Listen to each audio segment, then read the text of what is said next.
لا إله إلا الله محمد رسول الله عليه صلاة الله وآله والأحياء فضل الله المجاهدين بأموالهم وأنفسهم على القاعدين درجة. Allah memberikan kelebihan kepada orang-orang yang berjuang dengan hartanya dan dengan nyawanya terhadap orang yang duduk manis saja karena dia jongkok, ya dia jongkok tidak bisa buat apa-apa. Itu satu tingkat, satu level berbedanya. Wa kullan wa'adallahu al-husna, masing-masing oleh Allah dijanjikan akan mendapatkan kebaikan-kebaikan. Mereka itu bukan tidak mau berjuang karena memang udah tua, ya jalan aja masih dititah, gimana lagi. Asal yang penting di hatinya ada semangat lah. Andaikan aku masih kuat, saya pasti akan berangkat, kan gitu. Itu tetap diberi janji oleh Allah, masing-masing diberikan kebaikan-kebaikan. Wa faddalallahu al-mujahidina 'alal qa'idina ajran 'azima. Allah memberikan keistimewaan kepada orang-orang yang berjuang langsung daripada orang yang tinggal di rumah, ajran azima, dengan pahala yang sangat besar sekali. Darajatin minna, derajat-derajat, level-levelnya juga di situ dibedakan oleh Allah. Wa maghfiratan, baik levelnya atau maghfirahnya, ampunannya juga tidak sama. Wa rahmat, dan rahmatnya juga berlevel-level. Wa kana Allahu ghafurur rahima, Allah itu Maha Pengampun dan Maha Penyayang. Innal ladzina tawaffahumul malaikatu, orang-orang yang dicabut nyawanya oleh para malaikat, artinya mati, zalimi anfusihim, dalam keadaan menzalimi dirinya sendiri, yaitu mereka yang tidak mau hijrah bersama Nabi ke Madinah. Nanti di akhirat ditanyakan mereka itu, qalu fima kuntum, ngapain aja lo nggak ikut berangkat sama Rasul? Kenapa nggak ikut? Kenapa tetap tinggal di Mekah saja, nggak pindah-pindah? Qalu kunna mustad'afina fil ardi, kami tertindas di negeri ini. Oke. Qalu alam takun ardallahi wasi'atun fatuhajiru fiha. Bumi Tuhan ini kan luas, kenapa kamu gak pindah? Jadi tidak ada alasan mereka tidak berangkat karena masalah ini. Bumi kan luas. Begini, orang tuh memang punya bakat yang berbeda-beda ya. Ada yang jiwa perantau. Di Indonesia jiwa perantau itu orang Padang, ya kan? Kalau orang Indramayu malas. Iya, kita potong dulu. Ini kita kajian antropologinya aja. Orang Indramayu dulu tuh namanya transmigrasi. Pada zaman dulu tuh transmigrasi ke Kalimantan, dibeli tanah 4 hektar, kebun sawit, kan begitu. Sudah bisa nambah lagi sama dapat 20 hektar kebun sawitnya, bumi udah bagus. Dijual, balik lagi ke kampung lagi dengan peribahasa, nah tuh mangan beli mangan kumpul. Jadi artinya makan tidak makan, yang penting kumpul. Ya jatuh miskin lagi, dijualin sini gimana lagi. Jadi rasanya nggak nyaman, sekalipun kaya di sana enak miskin di sini. Itu ada begitu tuh. Dan itu peribahasa tuh, ya kan, betul nggak? Mangan beli mangan asal gitu. Beda, persuku nih beda. Orang Batak beda, orang Padang beda, orang Indramayu beda, orang Sunda beda. Kalau yang ulet bekerja itu orang Jawa. Iya, pantang mundur mereka. Ya, seorang perempuan janda hanya dagang serabi, Tahu Salabi kan? Salabi.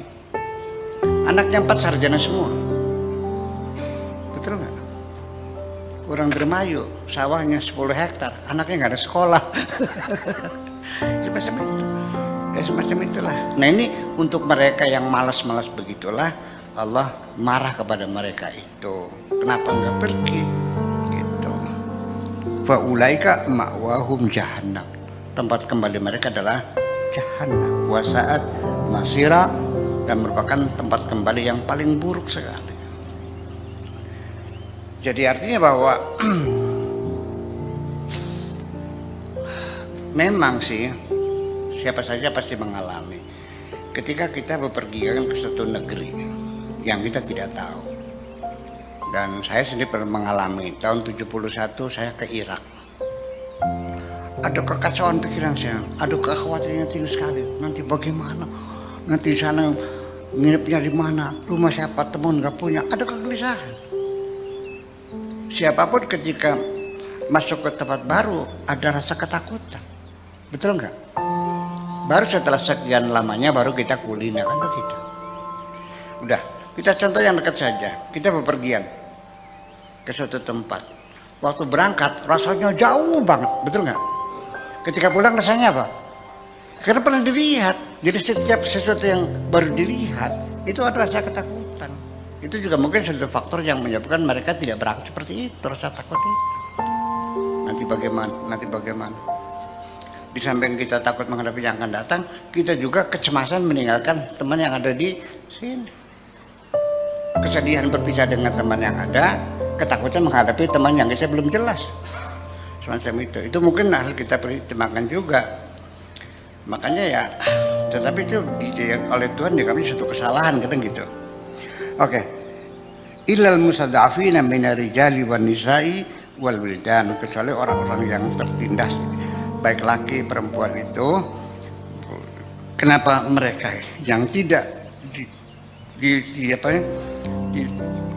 yang tidak kena marah Tuhan itu ialah orang-orang yang tertindas baik laki-laki baik perempuan atau anak-anak, la yastati'una hilatan wa la yahtaduna sabila, ketika mereka memang betul-betul tidak berdaya, wa la yahtaduna sabila, dan juga tidak menemukan jalan.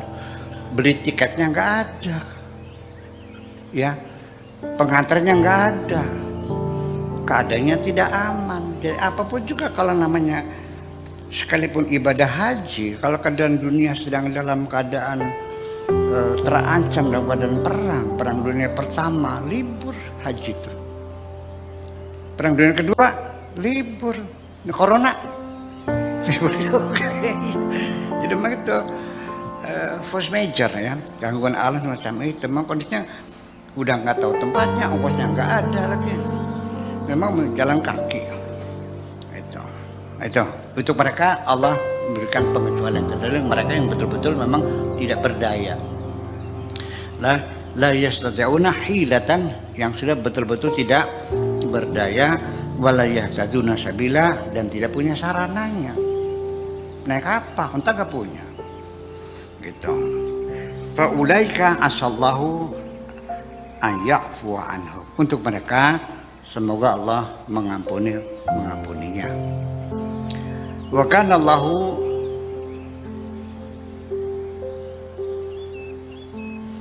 afuwan ghafura. Allah itu maha memaafkan dan maha mengampuni. Wa may yuhajir fi sabilillah, siapapun yang berhijrah di jalan Allah, yajid fil ardi muraghaman, pasti ada ketertekanan, ya tidak kenyamanan. Al-mutarab, ya al-muragham al-mutarib, yang tekanan-tekanan, kasiran yang banyak, wasaatan, jadi ada juga kemudahan juga ada.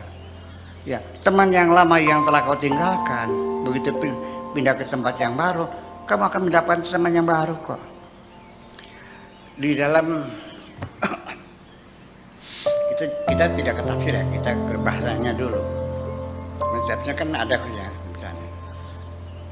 Imam Syafi'i mengatakan, safir tajid aiwatan Aman tufariquhu fansab fa inna ladzal aishi fin nasabi. Safir, berangkatlah pergi merantau. Tajid iwadan, akan kau dapatkan penggantinya. Aman tufariquhu, dari teman-teman yang kamu tinggalkan, kamu dapat teman yang baru. Nggak usah takut, dapetin juga kok. Ya, wansab, dan yang penting kita bekerja keras. Fa innal ladzal aishi fin nasabi, karena hidup itu kita merasa nyaman, merasa bahagia kalau kita kerja keras. Jadi kalau kamu ingin hidup enak ya kerja keras dong. Orang santri enaknya di mana?